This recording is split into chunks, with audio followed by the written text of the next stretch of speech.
আসসালামু আলাইকুম। সবাইকে শুভেচ্ছা জানাচ্ছি মাসুম মাহবুব। প্রিয় দর্শক, দেশ এবং বিদেশে সর্বশেষ ব্রেকিং খবরগুলো নিয়ে আজকের লাইভ সেশনে হাজির হয়েছে।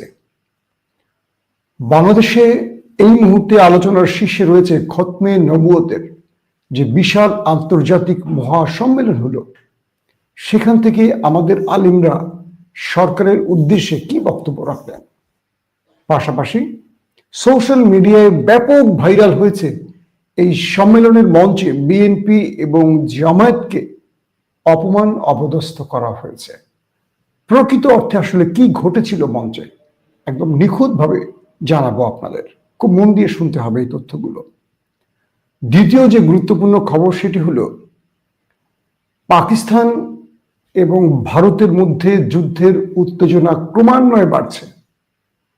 পাকিস্তানের গণমাধ্যমগুলো বলছে যে কোনো সময় রাতের অন্ধকারে ভারত পাকিস্তানে ফুল ফ্লেজ আক্রমণ শুরু করে দিতে পারে এবং ভারতের কাশ্মীরে ঘটে গেছে এক ভয়ঙ্কর ধামাকা। কে ঘটিয়েছে, কিভাবে ঘটল, আসল সত্যটা কি? আসলে পুরো কাশ্মীর জুড়ে চলছে ব্যাপক ধরপাকড়। উদ্দেশ্য কি নরেন্দ্র মোদীর? দর্শক, পাশাপাশি পাকিস্তানের একজন গুরুত্বপূর্ণ আলেম আপনারা প্রত্যেকে চিনেন, যাকে পাকিস্তানিরা বলে ডিজেল হুজুর। আমরা সেটা বলতে চাই না। তিনি একসময় পিডিএম এর অংশ ছিল। ইমরানকে ক্ষমতাচ্যুত করার জন্য বড় ভূমিকা রেখেছিলেন। মাওলানা ফজলুর রহমান এখন ঢাকায়। কি বলেছিলেন আজকের বক্তব্যে তিনি? চলুন দর্শক, এই বিষয়গুলো আজকে বিস্তারিত জানাবো। প্রথমেই আমি আপনাদের একটু ভিডিও দেখিয়ে আনি, তাহলে হয়তো আপনাদের জন্য বুঝতে বা শুনতে সুবিধা হবে। উদ্যোগে আয়োজনে অংশ নিয়েছেন দলমত নির্বিশেষে দেশের বিভিন্ন প্রান্ত থেকে আসা ধর্মপ্রাণ মুসলিম জনতা। মহাসম্মেলনে বক্তারা কাদিয়ানীদের অবিলম্বে অমুসলিম ঘোষণার জন্য ডক্টর ইউনূসের প্রতি দাবি জানান।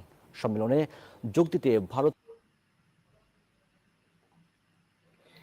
দর্শক, আপনারা যে বেশ কয়েকটি মুসলিম দেশ থেকে যোগ দিয়েছেন শীর্ষ আলেম ওলামা ও ইসলামিক স্কলার।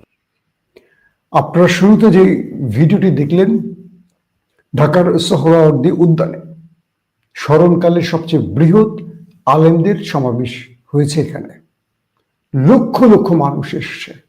ড্রোন ফুটেজে দেখলাম যে তিল ধারণের ঠাঁই সুযোগ ছিল না। একেবারে পরিপূর্ণ সোহরাওয়ার্দী উদ্যান, সাদা সফেদ পোশাকে, মাথায় টুপি পরা এই দেশের ধর্মপ্রাণ তৌহিদি জনতা একতাবদ্ধ হয়েছিল। তাদের প্রত্যেকের প্রধান দাবিটি ছিল কাদিয়ানীদের অমুসলিম ঘোষণা। এই ইস্যুটি নিয়ে বাংলাদেশের সোশ্যাল মিডিয়া এবং গণমাধ্যমে নানান রকম তথ্য উপাত্ত আসছে। যারা কাদিয়ানীদের অমুসলিম ঘোষণার বিষয়টি জানেন তাদেরকে বলে রাখি, এই অমুসলিম ঘোষণার প্রথম দাবিটি তুলেছিলেন বাংলাদেশের একজন অনেক জনপ্রিয় বক্তা মাওলানা দেলোয়ার হোসেন সাঈদী। তিনি তার ওয়াজ মাহফিলের 50 বছর, সুদীর্ঘ 50 বছরে প্রতিটি মাঠে এই বক্তব্যটি রাখতেন। সকল বক্তব্যের মধ্যে এই আলোচনাটি তিনি দ্ব্যর্থহীন ভাষায় প্রচার করতেন, কাদিয়ানীদের অমুসলিম ঘোষণা। এবং জামাত ইসলামেরও একটি বড় দাবি ছিল। পাশাপাশি মাওলানা মতিউর রহমান নিজামীর মতো শীর্ষ আলিমরা পার্লামেন্টে কাদিয়ানীদের অমুসলিম ঘোষণার দাবি তুলেছিল। তো আজকে আমরা দেখলাম যে সেই বিষয়টি নতুন করে সোহরাওয়ার্দী উদ্যানে বিশ্ববরণ্য আলেমদের মুখ থেকে উচ্চারিত হয়েছে। ঢাকার আলেমরা বলেছে এই মাটি আলেম ওলামাদের মাটি, এই মাটি পীর দরবেশদের ঘাঁটি। এখানে যত বজ্জাতি শয়তানি করেছ ভালো হয়ে যাও। তিনি সরকারকে তওবা করা এবং ভালো হয়ে ফিরে আসার আহ্বান জানান। অন্যথায় খুনি হাসিনার মতো দেশ থেকে পালাতে হবে বলেও সরকারকে হুঁশিয়ারি উচ্চারণ করেছেন দেশের আলেমরা। পাশাপাশি এই সম্মেলনের প্রধান অতিথি হিসেবে বক্তব্য রাখেন পাকিস্তানের ন্যাশনাল অ্যাসেম্বলি সদস্য ও জমিয়তে উলামায়ে ইসলাম পাকিস্তানের সভাপতি, ওই যে বললাম হুজুর, মাওলানা ফজলুর রহমান। এই সময় রাজনৈতিক দলের নেতা ও দেশ বিদেশের শীর্ষ আলেম ওলামারা বক্তব্য রাখেন। এই সময় আমরা দেখেছি বিভিন্ন দেশ থেকে আলেমরা আসেন। এবং বাংলাদেশ খেলাফতে মজলিসের আমির মাওলানা মামুনুল হক কাদিয়ানীদের অমুসলিম ঘোষণার দাবি আদায় প্রয়োজনে ঢাকা অবরোধ, সংসদ অভিমুখে লং মার্চ, সচিবালয় বন্ধ করে দেওয়া সহ নানা হুঁশিয়ারি উচ্চারণ করেন। এবং এই মঞ্চে বক্তব্য রাখেন জামায়াতের সহকারী সেক্রেটারি জেনারেল মাওলানা রফিকুল ইসলাম খান এবং বিএনপির স্থায়ী কমিটির অন্যতম সদস্য জনপ্রিয় নেতা সালাউদ্দিন আহমেদ। আমরা এখানে দুটো বিষয় নিয়ে একটু আলোচনা করি, তাহলে আপনারা হয়তো ডিটেল বুঝতে পারবেন। আমরা সোশ্যাল মিডিয়ায় দুটো ফুটেজ দেখলাম। একটি ফুটেজে দেখলাম জামায়াতের নেতা সহকারী সেক্রেটারি জেনারেল মাওলানা রফিকুল ইসলাম খান যখন বক্তব্য দিতে ওঠেন, তার নামটি যখন ঘোষণা করা হয়, তখন হেফাজতের একজন শীর্ষ আলেম তাকে ডেকে বলেন যে এই মঞ্চ থেকে আমরা আপনাদের কাছ থেকে আশা করি যে আপনারা কাদিয়ানীদের অমুসলিম ঘোষণা করবেন। বুঝতে পেরেছেন? কিন্তু সোশ্যাল মিডিয়ায় যারা আলেম বিরোধী লোক আছে তারা বলছেন যে হেফাজতের আলেমরা জামাতকে অপমান করছে। আবার জামাতের কিছু বট বাহিনী আছে গাধা, যেগুলো বোঝে কম, গর্ধব, মাইন্ড করবে না, সবাইকে বলছি না, কিন্তু কষ্ট নেবেন না, তারা এই ছবিগুলোর আলোকে নিজেদের মতো ক্যাপশন যোগ করে দিয়ে হেফাজতের সমালোচনা করছেন। এখানে একজন আলেম মাওলানা রফিকুল ইসলাম খানকে বলছেন, তিনি যখন বক্তব্য দিতে যাবেন, যে আমরা জামাতের কাছ থেকে একটা বড় ভূমিকা চাই, আপনারা আগামীতে সরকারে আসলে কাদিয়ানীকে অমুসলিম ঘোষণা করবেন, এটি জাতির উদ্দেশ্যে বক্তব্যের মাধ্যমে জানাবেন। তিনি জামাতের প্রতি সম্মান জানিয়ে কথাটি বলেছেন এবং মাওলানা রফিকুল ইসলাম খান মঞ্চে দাঁড়িয়ে এই বক্তব্যটি দিয়েছেন যে জামায়াত ইসলাম ক্ষমতায় আসলে তারা কাদিয়ানীদেরকে অমুসলিম ঘোষণা করবেন। এখন বলেন, যেসব বোকা মানুষগুলো এই মঞ্চে দাঁড়ানো সামান্য একটু হসপস দেখে রিউমার ছড়াচ্ছে, প্রোপাগান্ডা করছেন আলেমদের বিরুদ্ধে, বুঝতে পারছেন এই অস্ত্রটা কার হাতে তুলে দিচ্ছেন আপনারা? এরপর দেখা গেল বিএনপি নেতা সালাউদ্দিন আহমেদ যখন বক্তব্য রাখছিলেন, তিনি বলছিলেন যে আমরা ক্ষমতায় আসলে এই বিষয়টি ভেবে দেখবো, বা এরকম একটা শব্দ বলেছেন। তখন সবাই খেপে গেলেন। তারপর তিনি বললেন যে আমরা একটি আইনের মাধ্যমে কাদিয়ানীদের অমুসলিম ঘোষণার জন্য পার্লামেন্টে বিল তুলে আনবো এবং আমরা এই কাজটি করব। চমৎকার কথা বলেছেন সালাউদ্দিন আহমেদ ভাই। এটা নিয়েও জামাতিদের মধ্যে একটা আলোচনা শুরু হয়ে গেছে। কেউ বলছে জামাতকে, কেউ বলছে বিএনপিকে। মূলত হেফাজতের আলেমরা কাউকে অসম্মান করেনি। আমাদের এই আলেমগণ তারা জানেন শিষ্টাচার কাকে বলে। তারা তথাকথিত রাজনৈতিক দলের মতো কামড়া কামড়ি করে না। হ্যাঁ, এটা আমি মানি, আমাদের আলেমদের মধ্যে তথাকথিত আলেম আছে। আলেমদের মধ্যে তথাকথিত, সব না, বি কেয়ারফুল, শব্দগুলো বুঝবেন। এই তথাকথিত আলেমরা একটা সময় বলতেন যে ইসলামের একটা ভোটের বাক্স হয় না কেন। এই আলেমরা বলতেন যে যদি সকল ইসলামী দল এক পাল্লায় আসে আমরা ইসলামের বিজয়ের জন্য লড়াই করব। আজকে দেখছি যে প্রধান ইসলামী দলগুলো যখন এক হয়ে গেছেন, তারা ভিন্ন সুরে কথা বলছেন, তারা প্রগতির পক্ষে দাঁড়াচ্ছেন ইসলামকে বাদ দিয়ে। তখন তারা ইসলামকে বিভিন্ন মতবাদে ভাগ করছেন। প্রশ্ন হলো, ইসলাম তো একটা শব্দ, ইসলাম, এখানে কোনো ভিন্ন মতবাদ নেই। একটি মতবাদ আছে, কোরআন এবং হাদিস। আল্লাহর আইন, সৎ লোকের শাসন প্রতিষ্ঠায় কেউ যদি মতবাদ, এটা কিন্তু জামাতের স্লোগান না, এটা মুসলমানদের স্লোগান। কেউ মনে করবেন যে জামাতের কথাটা বলছেন কেন, না, এটি বিএনপিরও স্লোগান, আল্লাহর আইন, সৎ লোকের শাসন। কিভাবে? বিএনপি সমাজে ইনসাফ প্রতিষ্ঠা করতে চায়। তারেক রহমানের প্রত্যেকটি বক্তব্যে দেখবেন তারা কোরআন এবং হাদিস বিরোধী কোনো আইন করবে না, এটাই তো আল্লাহর আইন। তারা সৎ লোকের শাসন, তারা দুর্নীতি বন্ধ করবে, ঘুষ বন্ধ করবে। এটা কি সৎ লোকের শাসন নয়? এখন বিষয়টা হলো, যারা আলেমদের সাথে বাকি আলেমদের মধ্যে একটা সমস্যা তৈরি করতে চায়, সোশ্যাল মিডিয়া তারা এটাকে খুব বড় করে প্রচার করছে। আবার কেউ বুঝে না বুঝে, যারা জামাতি তারা দায়ী করছে এক পক্ষকে, যারা বিএনপি তারা দায়ী করছে আরেক পক্ষকে। বাস্তবিক অর্থে মঞ্চে এমন কোনো ঘটনা ঘটেনি। আলেমরা তাদের কাছ থেকে, তারা রাজনৈতিক নেতা, আগামীতে তারা পার্লামেন্টে যাবে, আইন প্রণয়ন করবে, তাদের উপর চাপ তৈরি করেছে যে আপনারা এই নির্দেশনাটাই আমাদের দিয়ে যান যে আগামীতে আপনারা ক্ষমতায় বসলে আইন করে তাদেরকে অমুসলিম করবেন। এটা তো আলেমদের দাবি ছিল রাজনৈতিক নেতাদের কাছে, তাদের তো অসম্মান করেনি। যারা যারা এরকম ফেসবুক পোস্ট করেছেন দ্রুত ডিলিট করেন, ক্ষমা চান। একটা জিনিস মনে রাখবেন, আলেমদেরকে তুচ্ছ তাচ্ছিল্য করবেন না, আলেমদের অসম্মান করবেন না। শেখ হাসিনা আলেমদের অসম্মান করে তার ফল পেয়েছে। দুনিয়ায় এর চেয়ে বড় কি প্রমাণ চান? কেউ কল্পনা করেছেন কখনো শেখ হাসিনা দেশ ছেড়ে পালাবে? কেউ কল্পনা করেছেন 16 বছর বাংলাদেশের যে কোনো বাথরুম থেকে বঙ্গভবন পর্যন্ত শেখ মুজিবের ছবি বাধ্যতামূলক? লঞ্চ, বাস, ট্রাক, মানে পথে ঘাটে, ড্রেনে, ফুটপাতে দাঁড়িয়ে কেউ আওয়ামী লীগের বিরুদ্ধে একটা শব্দ উচ্চারণ করলে গুম হয়ে যেত। আজ আওয়ামী লীগ খুঁজেই পাওয়া যাচ্ছে না, গর্তে চলে গেছে। একজন নেতাকে দেখছেন 5 তারিখের পর আওয়ামী লীগের যে লিড দিয়ে রাজপথে একটা মিছিল বের করেছে? এখন আওয়ামী লীগ বস্তা মাথায় ঢুকিয়ে দিয়ে মুখ ঢেকে, চোখ মুখ ঢেকে বস্তা পরে মিছিল করে, জয় বাংলা, জয় বাংলা। ঘরের মধ্যে একটা ছোট্ট কি বলে ব্যানার বানিয়ে 4-5 জন কি মানে স্লোগান তুলে, জয় বাংলা। গত 16টা বছর এরা কি করেছে? এটা কি আল্লাহর পরিকল্পনা নয়? যারা আল্লাহকে বিশ্বাস করেন তারা বোঝেন যে এটা আল্লাহর পরিকল্পনা, আর যারা নাস্তিক তারা হয়তো মনে করেন যে এটা প্রাকৃতিক ভাবে হয়ে গেছে। তাদের জন্য আমার এই নসিহত নয়, একদম সোজা বাক্যের কথা বলছি। মাওলানা ফজলুর রহমান তিনি বক্তব্য রেখেছেন, তিনি ইমরান খান সরকারের পতনে সবচেয়ে বড় ভূমিকাটি রেখেছেন এবং পুরো পাকিস্তানে তিনি ব্যাপক সমালোচিত হয়েছেন।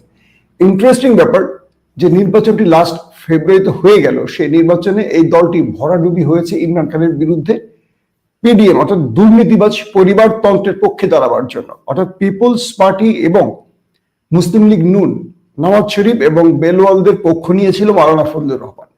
তারপর ভরাডুবি হয়েছে তার। এবং মজার ব্যাপার হলো সাম্প্রতিক সময়ে এই দলটি জমিয়ত, এই দলটি ইমরান খানের পিটিআইয়ের সাথে বিভিন্নভাবে একসাথে কাজ করার চেষ্টা করছে। তার মানে একটা ধাক্কা খেয়ে তিনি বুঝতে পেরেছেন কি ভুলটা তিনি করেছেন।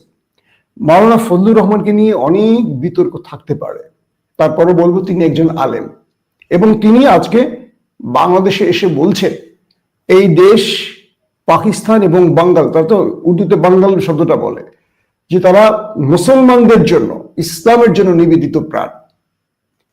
পাকিস্তান বাংলাদেশ আলাদা রাষ্ট্র হলেও এই দুটো দেশের মানুষ কখনো আলাদা নয়। তাদের একটি বুকের ভেতরে হৃৎপিণ্ড, তার নাম ঈমান। কি দুর্দান্ত কথা! পৃথিবীর বহু দেশ চাইবে এই দুটো দেশের মধ্যে বিভাজন তৈরি করতে। যাদের মধ্যে ঈমান আছে তারা বিভাজিত হবে না। আমার খুব ভালো লাগছে তার এই কথাগুলো।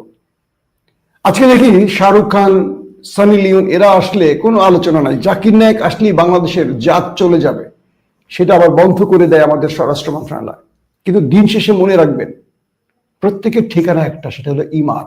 যার ঈমান দৃঢ় ছিল তিনি আল্লাহর কাছে পুরস্কৃত হবেন, আর যার ঈমান দুর্বল, যিনি অসৎ নেতার নেতৃত্বে ইসলামের বিরুদ্ধাচারণ করছেন, ইসলামের বিরুদ্ধে মিথ্যাচার করেছেন, আলেম ওলামাদেরকে অপমান করেছেন, তাদের জন্য বলছি দুনিয়াটা খুব সংক্ষিপ্ত সময়, আপনারা আখিরাতকে ধ্বংস করবেন না।